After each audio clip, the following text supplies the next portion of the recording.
los clientes Cablevisión y Fibertel se suman a los clientes Personal para también ser parte del nuevo Club Personal. Quedan todos notificados y beneficiados. Atentamente, el nuevo Club Personal. Descarguen la app y disfruten. Nos unimos para darte más beneficios. Nos unimos para acompañarte mejor. Más información en clubpersonal.com.ar.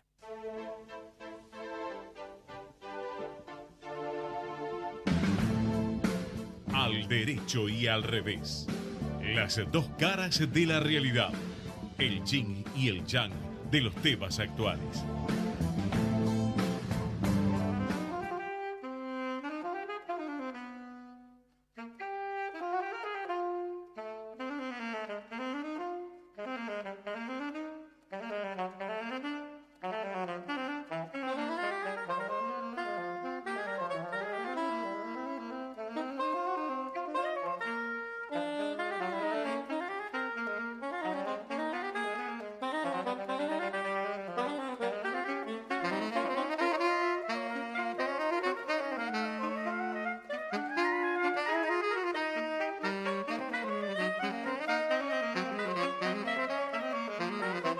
Buenas tardes, ¿qué tal? Programa número 91 de Al Derecho y al Revés, el último del año, Alfredo. Y no sé, esto no sé si tomarlo como algo triste o un motivo de alegría porque se vienen las vacaciones, pero vamos a extrañar al público al cual no conocemos cara a cara, pero que suponemos que está ahí del otro lado y que cada tanto nos sigue, nos mandan algún mensajito, sabemos que nos escuchan o nos escuchan en diferido, en las grabaciones, pero sí. Y celebramos, siempre celebramos. Cerramos un año porque el próximo martes justo cae feriado, así que lamentablemente no vamos a hacer el programa. Es mi cumpleaños, podría haber celebrado. Bueno, entonces aquí te esperamos con las velitas.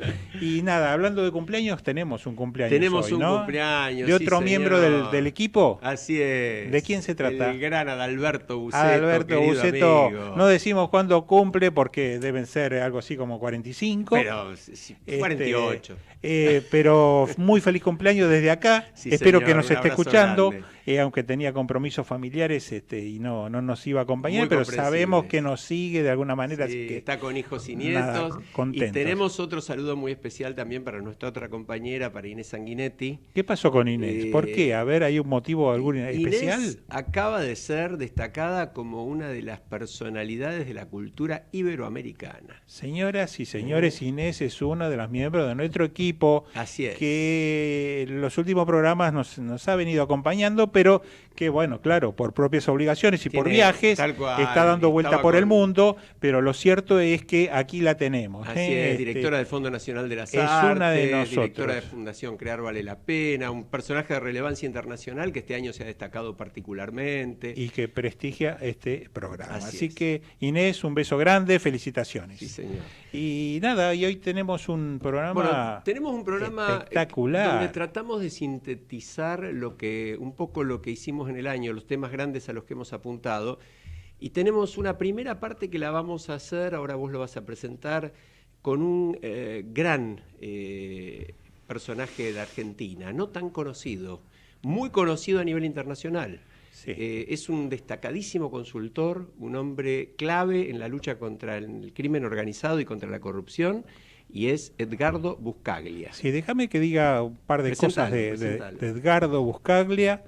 Él es Senior Scholar in Law and Economics, discúlpenme por mi inglés, de la Universidad de Columbia, Estados Unidos. Presidente del Instituto de Acción Ciudadana de México, del país de México.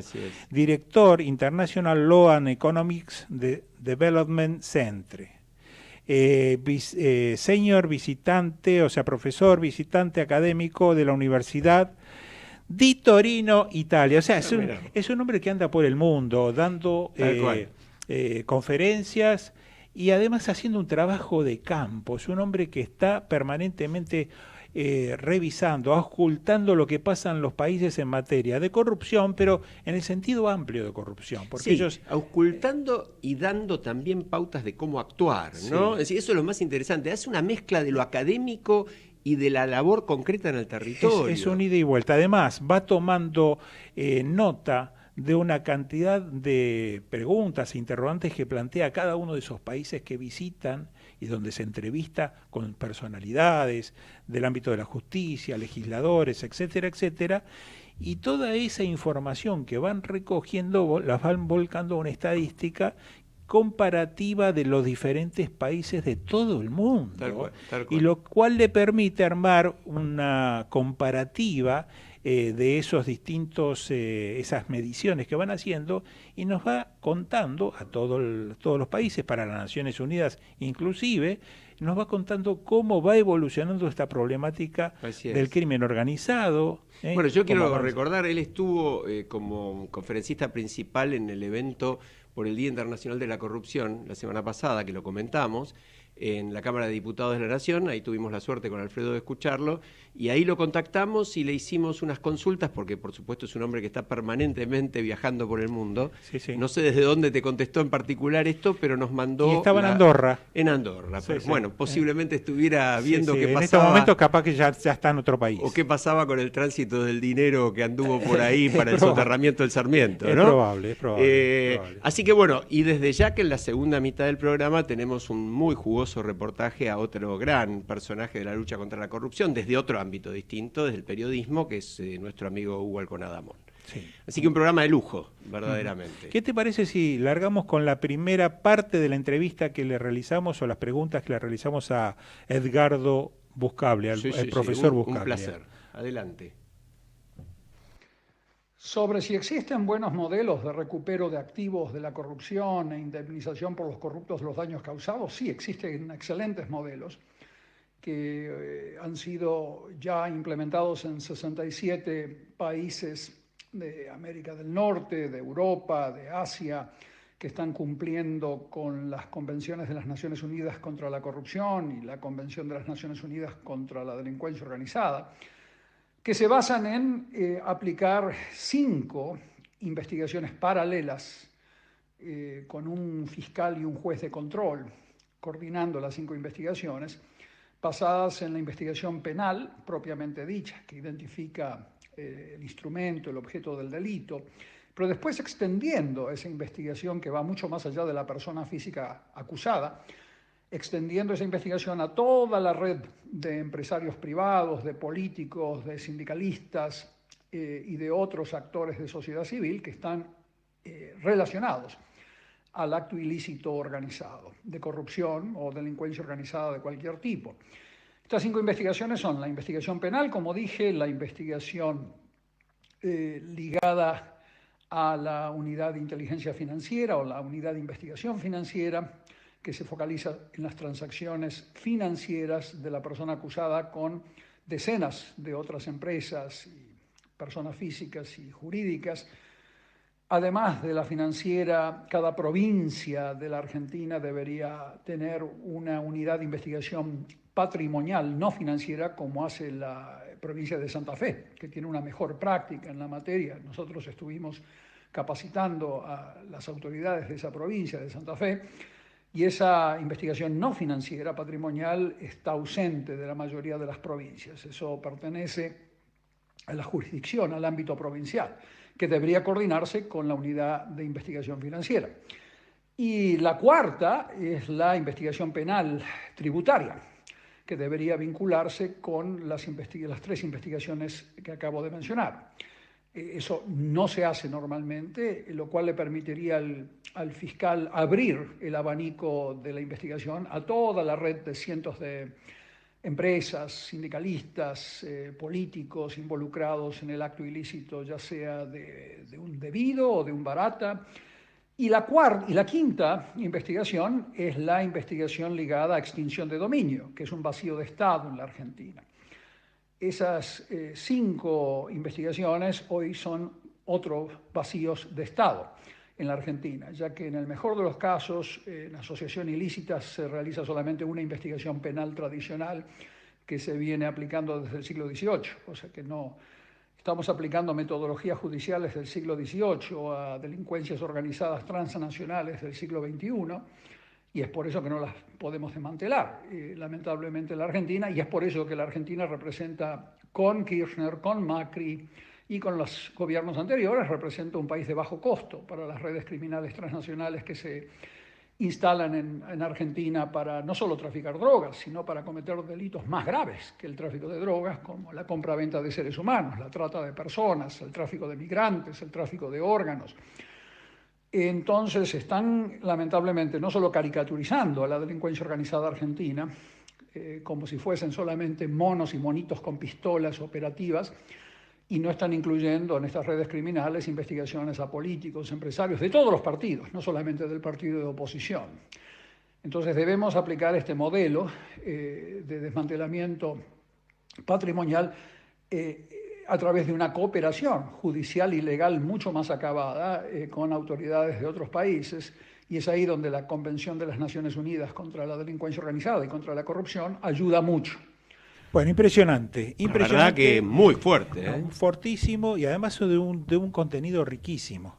La primera parte que menciona profesor Buscaglia, acerca de lo que él llama las 5 investigaciones paralelas, 5 investigaciones paralelas aconsejadas, en mi conocimiento, en mi criterio, es la forma en que se debería, de alguna manera, investigar los delitos contra las organizaciones criminales, contra el crimen organizado. Estamos hablando de palabras mayores, no de pequeñas organizaciones o de... No, estamos hablando de los grandes problemas de la humanidad. Exactamente, que se meten en los países, y en particular en este caso él lo refiere a Argentina, porque conoce a la Argentina. No olvidemos que Buscaglia es argentino, es un hombre que anda por el mundo asesorando, dando clases, anda en el terreno, el propio terreno, pero él es argentino, o sea que nos conoce muy, pero muy bien, sabe, tiene noticias y le importa a la Argentina como nos importa a todos nosotros. Pero estas 5 organizaciones,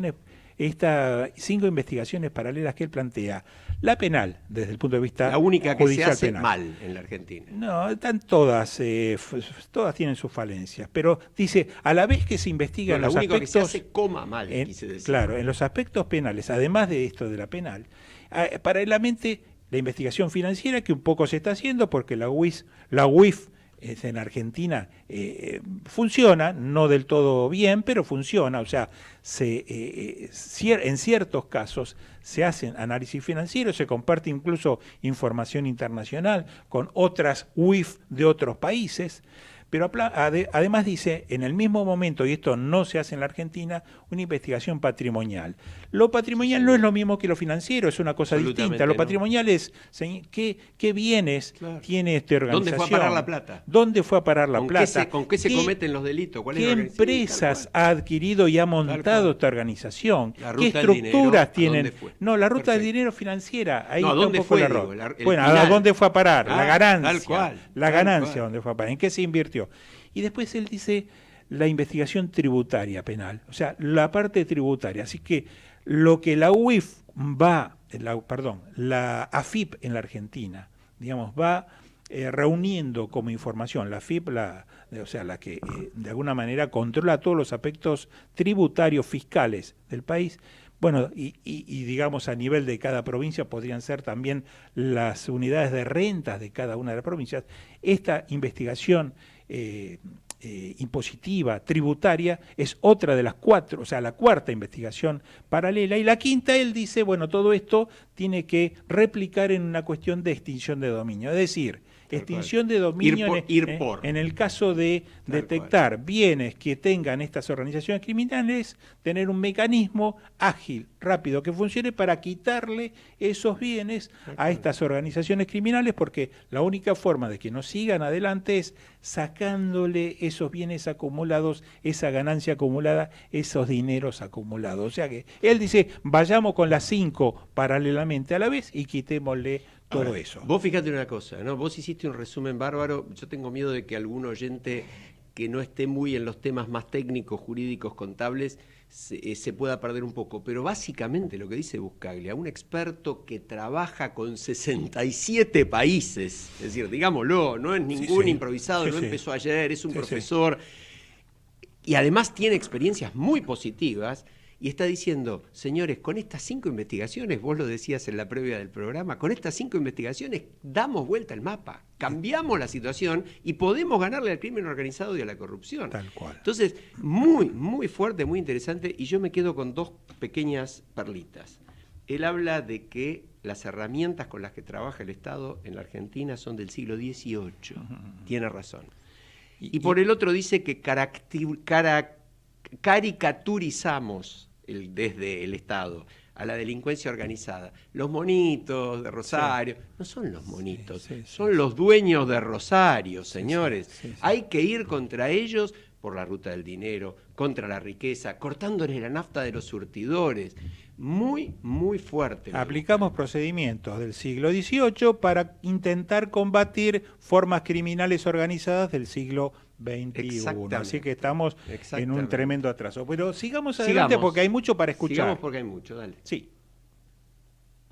Los ciudadanos, en este marco jurídico de las Naciones Unidas que Argentina ratificó soberanamente, los ciudadanos deberían formar parte de la lucha antimafia de acuerdo al artículo 31 de la Convención de Palermo contra la delincuencia organizada, organizándose en auditorías de redes ciudadanas. Y las auditorías de redes ciudadanas significa que redes ciudadanas que deben estar capacitadas por órganos internacionales y no financiadas por las provincias ni por el Estado argentino, ya que habría un conflicto de interés, deberían auditar los presupuestos públicos municipales, provinciales, deberían auditar la asignación de contrataciones públicas a diferentes empresas, deberían auditar los procesos electorales, o sea que los ciudadanos se constituyen en redes ciudadanas que por ley poseen responsabilidad y atribuciones para auditar. Bueno, destacamos esto porque el tema de la participación, Alfredo, que es muy, muy importante, él trae idea original acá, ¿no? Sí, tal cual. Bueno, él qué es lo que nos está diciendo, señores, el único que que es garante, digamos, de que todo esto funcione, es no solo los organismos de control.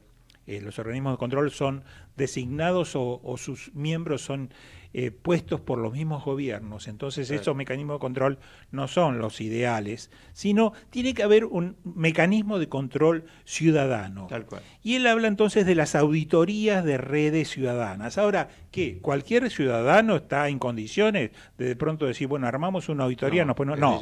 Hay que tener dos cosas fundamentales para dotar en condiciones a estas auditorías, que una es capacitarlos a través de quienes conocen cómo capacitar a estas auditorías ciudadanas, primera cuestión, y si es posible con instructores que vengan desde afuera y que estén preparados para ello. Y segundo, algo muy fundamental que es la platita para financiar a estas auditorías ciudadanas tiene que provenir no del Estado, ni nacional, ni provincial, ni municipal, sino que tiene que haber otra fuente de financiación independiente que no tengan la posibilidad de quitarles o aumentarles o achicarles esa financiación cuando quieran hacerlo. Seguimos.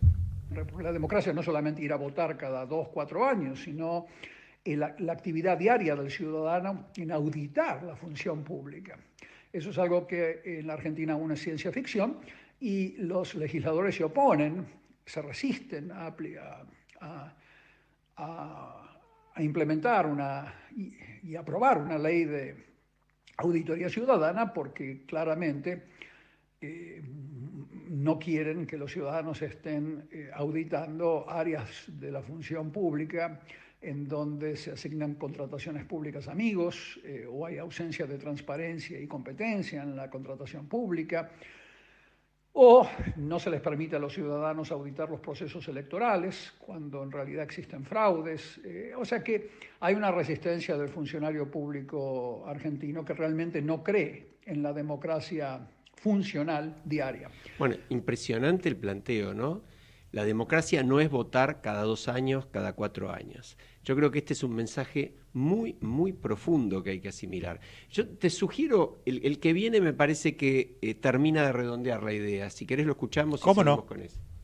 Básicamente, la resistencia de la clase política argentina a aplicar todas estas mejores prácticas que acabo de mencionar forma parte de un cuadro de cobardía política desde el presidente hacia abajo y de corrupción de todos los partidos que a veces están involucrados en este tipo de manejos irregulares. Esta es un poco la conclusión. Ahora Argentina posee los recursos presupuestarios, posee los recursos humanos, posee todos los recursos necesarios para implementar todas las cláusulas de la Convención de las Naciones Unidas contra la Delincuencia Organizada y de la Convención de las Naciones Unidas contra la Corrupción, ambas convenciones hermanas, donde está aprobado a través de muchos artículos científicos que se han publicado desde hace 15 años, que los países que implementan estas convenciones con más frecuencia y mejor reducen la tasa de delincuencia organizada, entendida como un promedio ponderado de 23 tipos de delitos organizados complejos que causan violaciones a los derechos humanos de las víctimas de la delincuencia organizada. Y acá tienen ustedes no solo drogas es solo uno de los 23, tienen los delitos aún más graves que el tráfico de drogas, que en Argentina han venido creciendo de manera exponencial, como la compraventa de seres humanos de norte a sur, el tráfico de migrantes que pasan por Argentina, no solamente de países limítrofes, sino de China, de Vietnam, de otros países asiáticos, violaciones a derechos humanos fundamentales. Entonces, por ahí va la cosa. Y el hecho de que Argentina tenga los recursos presupuestarios y los recursos humanos para implementar estas dos convenciones y así reducir el flagelo que padece la población argentina es una buena noticia. Lo único que falta ahora es valentía política por parte de las autoridades, ya que mis entrevistas con todas estas autoridades que he estado interactuando opiniones en los últimos años, me dan a entender que la razón por la cual no se implementan en la práctica estas convenciones ONU es porque los políticos tienen miedo de que esas nuevas leyes se las apliquen a ellos. Ese es el factor fundamental que explica la cobardía política que hoy existe en la Argentina. Si los fundadores de la Argentina en el siglo XIX hubiesen pensado así, ustedes no tendrían país. Así que es una materia pendiente por delante para las autoridades argentinas, no solamente del partido gobernante, sino de todos los partidos representados en el Congreso de la Nación. Felicidades. Bueno, sí, sería interesante. Qué poco para agregar tenemos a todo esto. Tremendo, qué claro, tremendo. es tremendo. Pero repasemos alguna de las frases. Sí, dale. Porque resistencia habla de resistencia del funcionario público. ¿A qué? A que las normas, las modificaciones normativas, después se le vengan en contra y terminen descubriendo delitos que ellos mismos pudieron haber. Sí, que se les apliquen a ellos, dice. Y cobardía política. Habla de cobardía política por parte y menciona desde el presidente de la República para abajo. No hace alusión a este presidente, hace alusión a todos los presidentes. En general. Y dice que lo que hace falta como una medida, digamos, y fundamental, es la existencia de valentía política. Hace falta funcionarios con decisiones y con demostraciones concretas de poner en marcha todo esto que hace falta para dar vuelta, para cambiar el statu quo, para cambiar la situación actual. Y dice que la politización de la política es lo más grave, que hay que perder el miedo, da a entender que los políticos deben sacarse el miedo de encima como algo que arrastran en sus espaldas y como que de pronto sacándose de encima esta mochila las cosas pueden empezar a cambiar. Este es el mensaje por lo menos que transmite. Es un mensaje muy impresionante, sobre todo porque uno siente que está respaldado por datos estadísticos. Nosotros estuvimos con vos escuchando la exposición y viendo el PowerPoint que presentaba Buscaglia con todos los datos de la evolución de los países en los rankings a medida que fueron aplicando estas normas, estas convenciones, y cómo una vez que aplican estas 5 pautas bajan de lugar violentamente de los más altos lugares del ranking de la corrupción, que son los peores. País, medido en dos momentos distintos, de pronto cómo mejora su situación, cómo mejora. Tal cual. Y él está hablando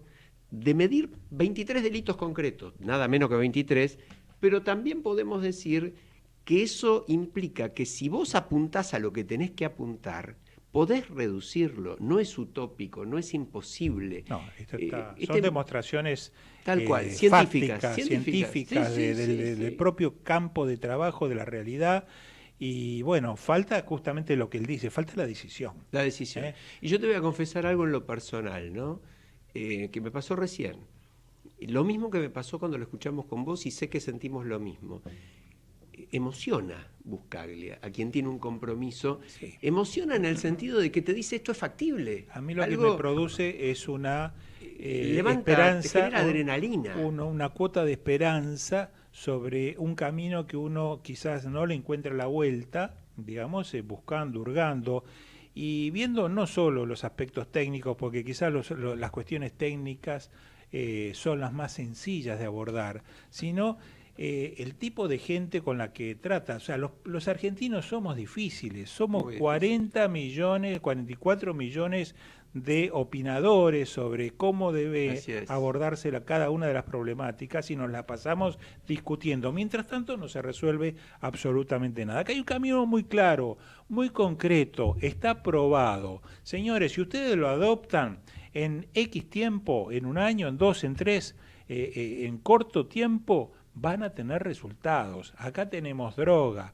tenemos trata de personas, tenemos el pasaje, y esto yo no lo tenía tan claro, el pasaje de inmigrantes que, digamos, utilizan la Argentina como lugar de paso. Quizás no queden aquí personas en donde de pronto en su estado de esclavitud sean adquiridas, sino que se utilizan, qué sé yo, desde Oriente para llegar a Occidente. La Argentina resulta ser un lugar de paso. No lo tenía tan claro. Él seguramente tiene mejor información que nosotros. Y tenemos un sistema corrupto que favorece y permite y desarrolla todos estos grandes crímenes. Que es la base de todo. Así que si queremos acabar con esto, ya sabemos por dónde empezar. Así es, así es. Yo creo que agradezcámosle muy, muy fuertemente al profesor Buscaglia. Ha sido un aporte interesantísimo. Quedamos con él en que cuando esté en Buenos Aires vamos a tener la suerte de conversarlo personalmente. Si te parece, yo quería hacer una muy rápida reflexión. Te lo tiro así. 3 temas positivos, 3 temas negativos del año. A ver, que van en línea con esto. ¿A modo de resumen? A modo, no de resumen de esto, pero sí de un poco mi propio resumen del año, ¿no? Yo marco 3 datos buenos. Empecemos por los buenos. Continuidad democrática, 35 años de democracia este año. Alternancia en el poder. Primer gobierno peronista que todo indica que, no peronista, que todo indica que va a terminar su mandato regularmente. Ese es un dato. Avances en las investigaciones judiciales, particularmente en las causas de los cuadernos, y por primera vez se investiga la pata empresaria de la corrupción, punto 2. Punto 3, avance en los derechos de las mujeres, pasamos del ni una menos a las denuncias contra el abuso desde las distintas formas de poder patriarcal y se asoma un cambio cultural profundo. Ahora, esos que son buenos se contraponen con la enésima crisis de las últimas décadas, 1/3 de la población bajo la línea de pobreza. Un segundo tema, como contraste de los cuadernos, no avanzamos en absoluto en materia de recupero de lo robado por la corrupción, ni en ninguno de los temas que nos plantea Buscaglia, el seguimiento de los bienes, el tema de cortarle la nafta a los corruptos y a los criminales, y la impunidad de los poderosos, ¿no? Esta semana tenemos que lamentar 2 decisiones judiciales, como la de la causa Menem en los sobresueldos, en las que vos interviniste personalmente hace muchos años y yo tuve alguna participación colateral después, donde le volvieron a conceder un recurso después de 2 sentencias confirmadas y Menem y Cavallo no van a prisión. ¿Y el caso? Y la liberación de Vudú, del ex vicepresidente, condenado también. Bueno, está excelente, muy bien el resumen, lo comparto íntegramente y yo creo que con esto podemos ir a una pausa, no sin antes recordarles a los oyentes que venimos ahora con nada más ni nada menos que con Hugo Alconada Mon, así es. Quien también nos vierte una cantidad de opiniones y un material muy jugoso que estoy seguro que a los oyentes les va a encantar. Así que quédense allí, en un minuto volvemos. Ecomedios.com AM1220. Estamos con vos. Estamos en vos. Descarga gratis de tu celular la aplicación Ecomedios. Podés escucharnos en vivo, informarte con las últimas noticias y entrevistas en audio y video. Búscala y bajate la aplicación Ecomedios. Podés vernos en vivo en ecohd.com.ar. ecohd.com.ar. Conectate con nosotros. Contestador 5-254-2353. A partir de ahora, los clientes Cablevisión y Fibertel se suman a los clientes personal para también ser parte del nuevo Club Personal. Quedan todos notificados y beneficiados. Atentamente, el nuevo Club Personal. Descarguen la app y disfruten. Nos unimos para darte más beneficios. Nos unimos para acompañarte mejor. Más información en clubpersonal.com.ar. Por fin, Deco Propuestas Decorativas. Empresa familiar dedicada a la decoración integral. cortinas tradicionales, rolliers, romanas, orientales, verticales, venecianas, entelados, tapicería en general, toldos. Visite nuestro showroom en Honduras 4613, cuarto piso, oficina 402, Ciudad de Buenos Aires. Contacto al 15 44 78 60 87. Atención personalizada. También nos puede encontrar en www.porfindecoraciones.com.ar.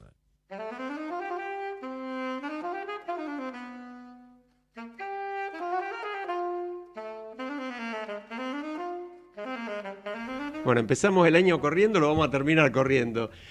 Vamos a ir rápidamente al reportaje a Hugo Alconada Mon, agradeciéndole a Hugo que se disculpó por no poder estar en el piso con nosotros, pero se ofreció muy gentilmente y generosamente a esta charla que mantuvimos.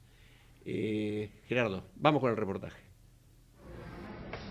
Un placer y un lujo que nos damos en el último programa de 2018 de Al Derecho y al Revés.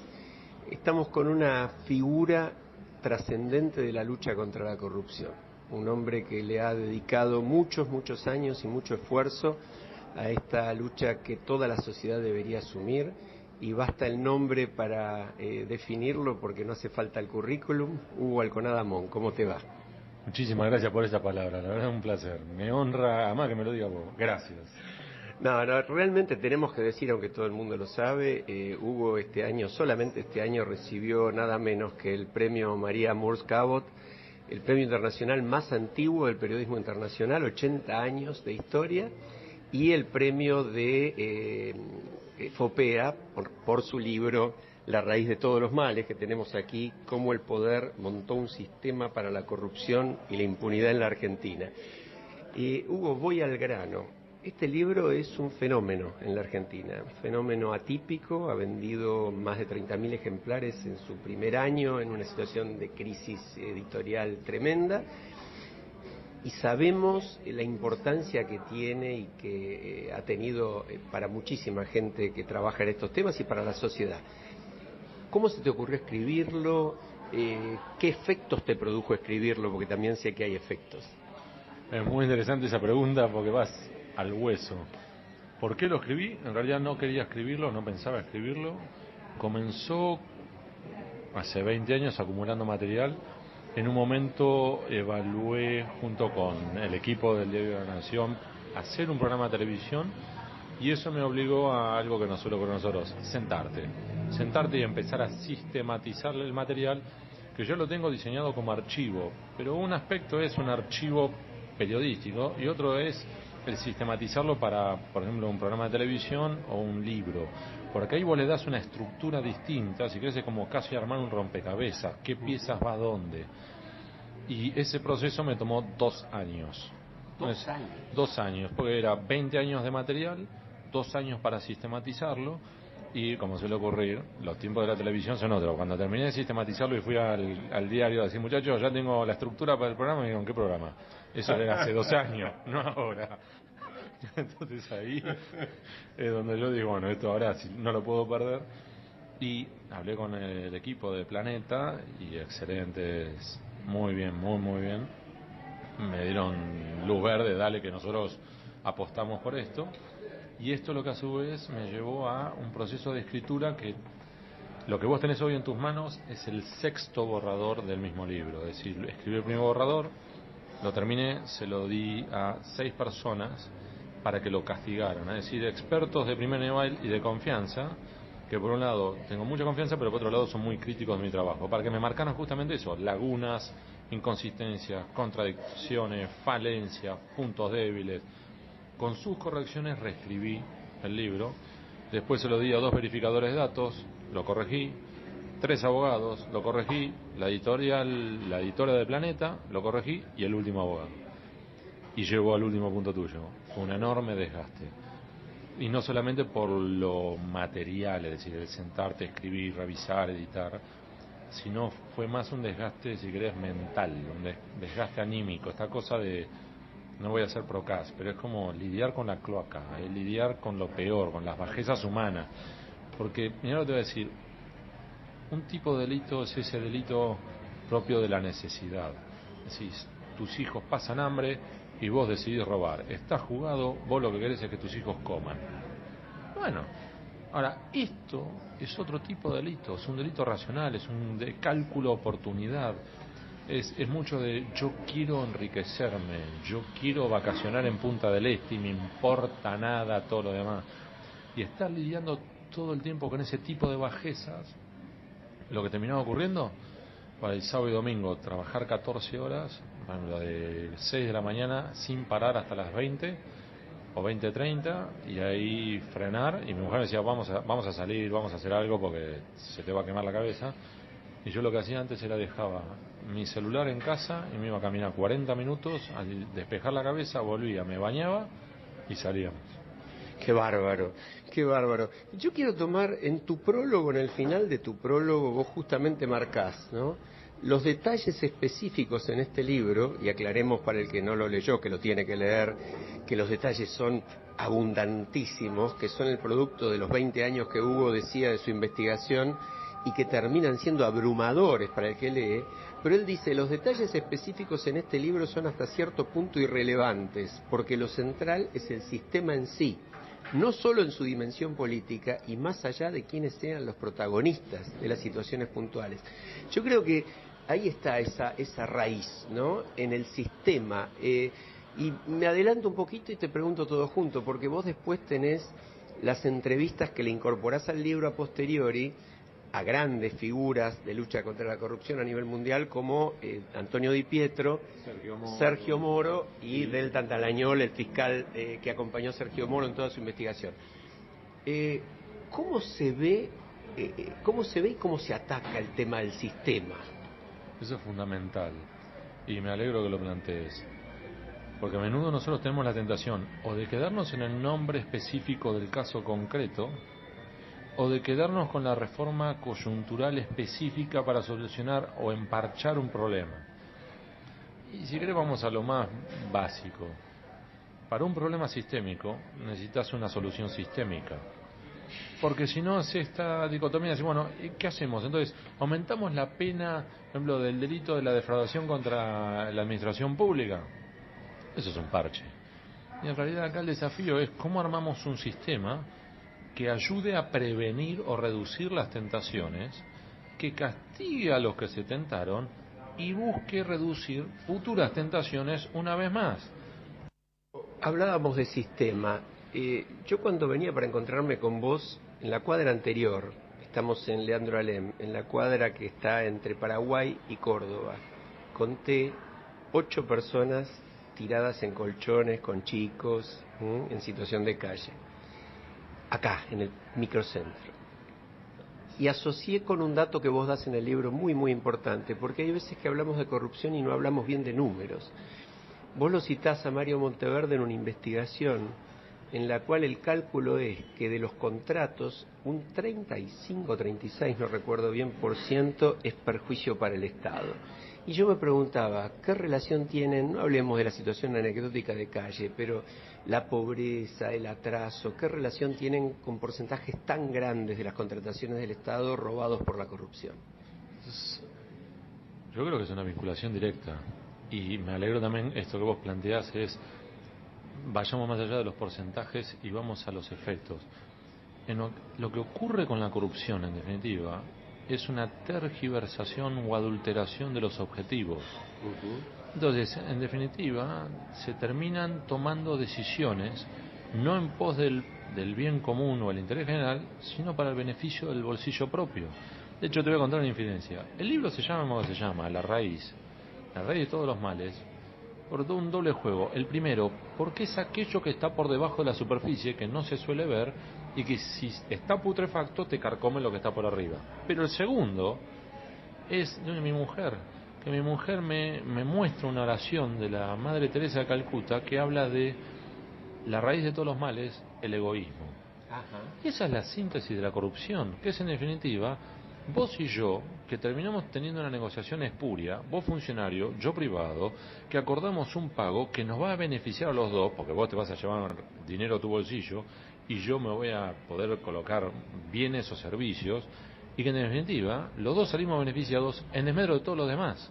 El punto anterior es, a menudo, la corrupción no solamente tiene un impacto económico directo, sino además un impacto económico y social indirecto o posterior, mediato, enorme, incalculable.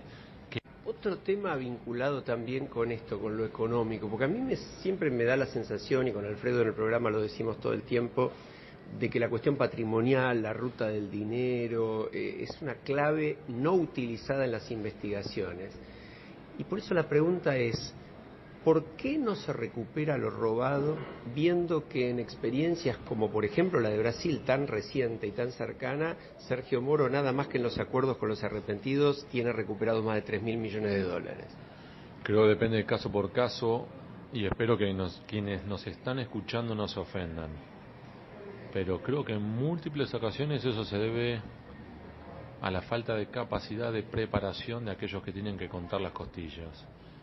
Y lo digo en serio, lo digo con el mayor de los respetos, porque yo creo que hay muchos jueces y muchos fiscales y muchos querellantes, amicus curiae, que tienen muchas buenas intenciones, pero que por ahí son muy buenos y son grandes expertos, por ejemplo, en la fase del derecho penal, pero no en la fase de derecho administrativo, o en la fase financiera, o en la fase de... Entonces ahí es donde empiezan a tener dificultades, flaquezas, y a esto se suma que por lo general nosotros, y yo me incluyo, nosotros corremos de atrás a los piratas. Entonces cuando vos y yo aprendimos cómo son los trucos que se utilizan, por ejemplo, para triangular fondos a través de sociedades offshore, y nosotros ya lo entendimos y empezamos a seguir esa ruta, esos piratas a su vez ya entraron en la siguiente fase, que por ahí es criptomonedas. Entonces, yo recuerdo algunas investigaciones que nosotros hicimos sobre delito de cuello blanco, y esa es la mayor falencia, el seguimiento de la ruta del dinero, que es brutal. Por ejemplo, cuando uno ve en cuevas financieras, por ejemplo, en aquel caso de Siemens, ahora con Odebrecht, esa es la faceta pendiente. Hay una nota tuya ahora, muy muy reciente, sobre el tema del Banco de Andorra, en el pago de del soterramiento del Sarmiento, las coimas del soterramiento. ¿Se puede trabajar sobre eso? ¿Se puede llegar a conocer la verdad de todas esas cosas? Yo creo que sí, y hay algunos momentos o algunas bisagras de oportunidad. Y yo creo que cuando tenés empresas grandes, como en su momento fue Skanska, o Siemens, o ahora Odebrecht, o incluso ahora en Cuadernos que tenés arrepentidos, eso te abre una ventana para vislumbrar esto, cómo funciona la operatoria negra, cómo funcionan esos muchachos que, por ejemplo en el caso de Siemens, habían llegado a inventar que estaban construyendo una represa en China, como una forma de fugar fondos desde Alemania, pasaba por China, de China iba a Dubái, de Dubái pasaba por Hamburgo, volvía a Dubái, de Dubái pasaba para Suiza, de Suiza a Suiza, paraísos fiscales en el Caribe, del Caribe a Uruguay. En Uruguay algunos tramos fueron en efectivo, otros tramos se fueron a Hong Kong y a Estados Unidos. Es imposible. Ahora, en esas ocasiones, ahí te muestra la importancia de tener, por ejemplo, arrepentidos. Y al mismo tiempo también aprender de metodología. Entonces, en el diario a veces se ríen, porque yo por ahí cuando tengo 1 o 2 horas, ¿sabes lo que hago, Alejandro? Peino las declaraciones del Departamento de Justicia de cuando una empresa se declara culpable y expone su metodología. La otra vez en el diario se reían y uno de ellos me decía, Hugo, ¿qué carajo hace leyendo sobre esta empresa X que es holandesa, que admitió que pagó sobornos en Vietnam? Y yo digo, porque lo que estoy tratando es entender la metodología, cómo lo hacen. Qué bárbaro, qué bárbaro. Ahora además eso se une, por ejemplo, con los sobreprecios de los contratos, porque obviamente lo que todos tenemos claro es que el empresario no saca de su ganancia, de su bolsillo, una suma para garantizarse el contrato. Ese sobreprecio es el que mecaniza, digamos, que toda la sociedad, que el Estado pague las coimas. La pregunta por ahí es, ¿por qué se puede avanzar tanto? Por ejemplo, el caso Odebrecht, un escándalo muy grande, pero en Perú cae presidente y vice, en Ecuador termina también comprometiéndose máxima autoridad, en Brasil también, y en la Argentina no tenemos ni los papeles de Odebrecht. Porque vuelvo al punto de tu primera pregunta. con avances o retrocesos, esos países que vos mencionaste tienen una determinada estructura mínima que les permite desarrollarse. ¿Qué significa esto? Que tienen legislación más o menos aceptable, que los fiscales tienen relativa a buena independencia, que además tienen hasta cierto punto un presupuesto acorde. Entonces, voy a hacerte un ejemplo puntual, comparativo. Si la figura del arrepentido en Brasil, digamos que fuera un Audi TT, la figura del arrepentido Argentina es un Renault 12. Una y otra vez la idea de lo sistémico. ¿Y por qué digo esto? Voy con este final. Cuando vos mencionaste antes ese cálculo que te llega a más de 35% de los sobornos, y el otro consideración que vos hiciste, porque el dinero de las coimas nunca sale del dinero propio. Ejemplo puntual que está volcado en el libro, en un momento en un empresario se empezó a decir, bueno, a ver, medio como se exasperó conmigo, agarró una hoja, una Mont Blanc, y dice, te voy a explicar cómo funciona esto. Y de hecho lo subí a Twitter, el gráfico que me hizo, el cálculo, la ecuación, está en Twitter. Agarró y dijo, un puente vale realmente 100. Eso es lo que vale. Ahora bien, a eso le tenemos que sumar el lógico costo financiero porque el Estado tarda en pagarte, hay inflación y más. Bien, tanto. Pero además hay que pagarle a aquellos que van a acompañarte en la licitación y simulan que van a competir con vos. Eso es lo que se llama acompañar la licitación. Bien, es un porcentaje porque al que va a salir segundo hay que darle un premio, al que sale tercero otro premio. Y además hay que subcontratar a un par más para que no hagan ruido. Eso también tiene un sobrecosto. Y además hay que prever lo que va a salir el soborno para el funcionario. Y hay que, además, para el gobernador de la provincia donde estemos. Y además para el intendente. Y además tenemos que calcular el riesgo, como es un seguro de riesgo. Mencionaste a los abogados. Claro, también. el seguro de riesgo por si esto sale a la luz, la contratación de los abogados. Y además un plus por los jueces y los fiscales. Y además hay que sumar el IVA a todo esto. Eso se termina dando una bola, que en definitiva aquello que debía costar 100 termina valiendo más o menos entre 135 y 137.5. Vos en el epílogo estás planteando el Mani Puliti solo fue posible en Italia porque los italianos dijeron basta. El lavallato también fue posible en Brasil porque los brasileños un día empezaron a reclamar las respuestas a sus representantes políticos. Yo creo que en las entrevistas que tuviste con Sergio Morio Dalañol también sale esto. Jueces y fiscales brasileños buscaron el apoyo de la sociedad. Yo tuve la suerte también de participar de algunas de esas entrevistas y lo pude escuchar personalmente. Pero fue un ida y vuelta. ¿Cómo se hace acá para que la sociedad se identifique no con uno o dos jueces, con esta justicia tan lenta, tan difícil que tenemos, tan poco independiente, que empieza a actuar en algunos aspectos y al mismo tiempo darle una respuesta del conjunto que les diga, acá estamos, vamos todos juntos? Esa es la clave. Esa es la clave. Bueno, en definitiva, este panorama, más o menos, todos lo vislumbramos, lo sentimos, lo intuimos. El punto es, ¿y ahora qué? Y en eso, vos lo has leído en el libro, no es que yo invento una receta. Primero porque no es mi experticia. Yo lo que hago es abrevar en aquellos que lo han vivido, para decir, a ver, ¿cuáles son tus experiencias aprendidas? ¿Cómo lo volverías a hacer?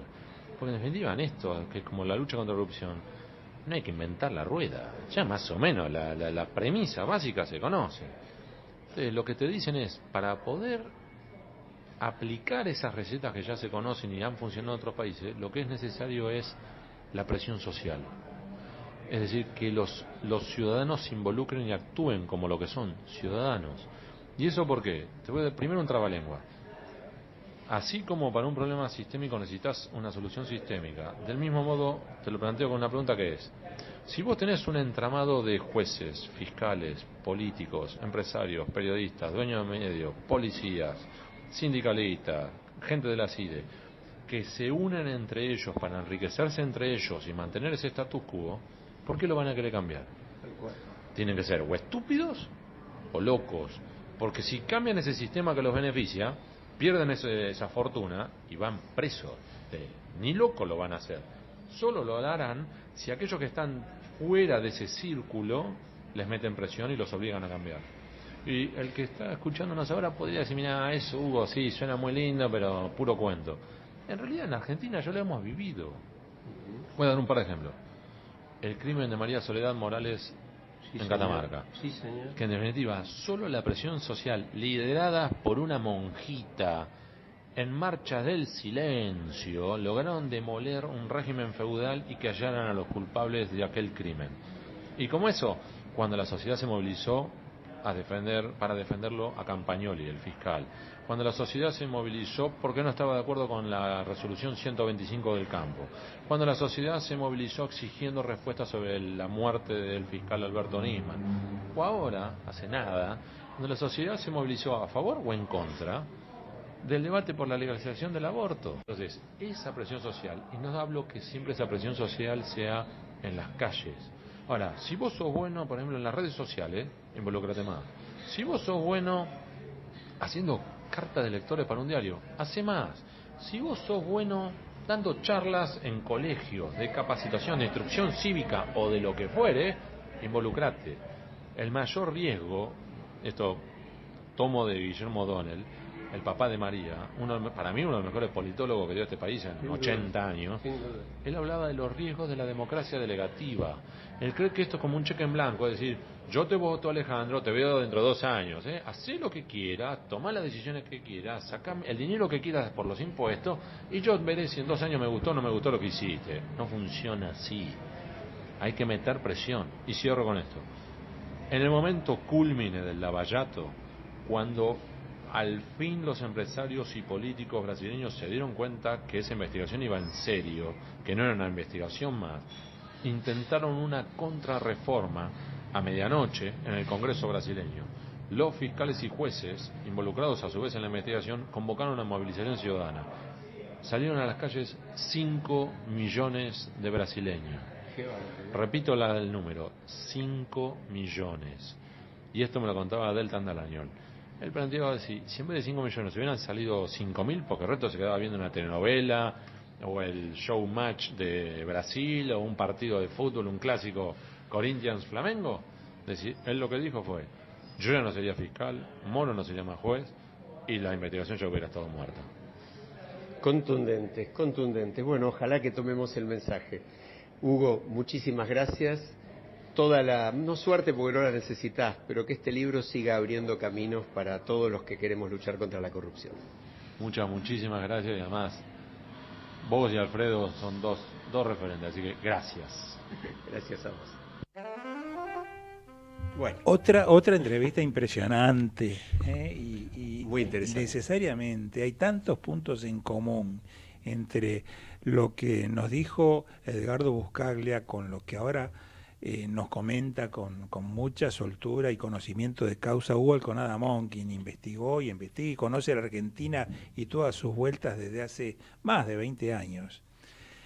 Yo quiero puntualizar solo un aspecto, porque ya no nos queda tampoco demasiado tiempo, que es el siguiente. Y uniendo un poco las dos charlas, ¿no? Buscaglia nos decía, señores, aquí el que debe controlar es la ciudadanía. ¿De qué forma? A través de las auditorías ciudadanas. O sea, establece un sistema, instituye un mecanismo dentro de la ley, dentro de la legislación, capacita a personas que van a llevar a cabo esa auditoría ciudadana, le entrega recursos, le da financiación independiente que no tenga que ver con la política, es decir, que no se la puedan sacar en cualquier momento para cortar el control, cortar la auditoría. Esto es lo que dice Buscaglia. Es un mecanismo institucionalizado, pero que proviene de los ciudadanos. En cambio, claro, con la vivencia latinoamericana, Hugo Alconada-Amón, y con la vivencia y un poco la impresión y la experiencia que tenemos nosotros los argentinos, y él da los ejemplos de las veces en que multitudes de personas, de ciudadanos, salimos a la calle a reclamar por ciertos derechos, y allí nos habla del caso de Catamarca, del caso de Campagnoli, de la resolución 125, del caso de Nisman, y por último nos da, creo que el ejemplo del caso del aborto. Por el aborto, aún muy con reciente. independencia de la idea. Él dice, bueno, la forma es salir a la calle a protestar. Bueno, este es el mecanismo, digamos, como decir, casero. Es decir, ahora, no es tampoco una solución definitiva esto de salir a la calle a protestar frente a cualquier problema que se nos presenta, sino el control permanente eficiente. O sea, a mí me gusta mucho más, por supuesto, un mecanismo de auditoría ciudadana, como plantea Buscaglia, permanente, que funcione sin necesidad de que haya una reacción, que tengamos que juntar voluntades, utilizar las redes sociales para reunir un conjunto de gente. Esta es un poco la conclusión. No sé qué, si yo te creo parece. que dejamos un mensaje de optimismo. Yo concuerdo totalmente, Alfredo. Dejamos un mensaje de optimismo, un mensaje de que es posible sobre la base del esfuerzo, del trabajo serio, de la consultoría y el trabajo en territorio como el de Buscaglia, de la lucha permanente. Una lucecita al final del túnel. Sí, ¿no? señor. Del coraje de Hugo Alconada Amón. Yo creo que ese es un buen mensaje. Es un buen mensaje.